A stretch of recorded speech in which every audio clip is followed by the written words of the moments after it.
entzierroa ikusteko modu asko dago, balkoiak izan daitezke, telebista moduriko berena, eta beste bat, estafeta kaleko tabernak dira. Gainera, honetan, gero 11-etakoa ere ematen dizute. Non? Bodegon sarrian, guazen. Julian eta Gorka zaituztet hemen, egunero ikusten zaituztet. Gorka zure bai, goizean goizetik. Bai, beti. Zer dutan etortzen zara? Seiak laurden gutxi. Eta ez duzu lorik egiten? Gutxi. Egunero ikusten dugu jende ezberdina etortzen dela zuenera. Alokatu egiten dugu, eta, bueno, gero giritzen gurekin 11-etakoak hartzen, eta oso guztua. 11-etako ederra, Eharra egiten dugu, bai.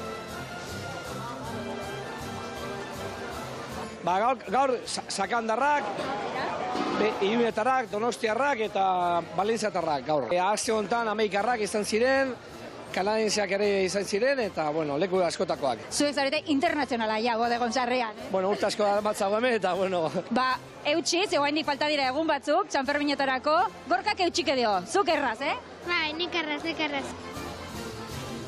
Pareja, mila esker, eta jarraitu zuen lanea. Zuei, eskerrik asko.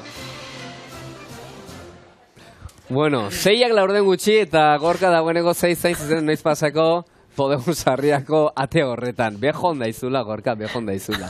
Zu bezalakoak gutxi egongo dira, hori da zaletasuna hori.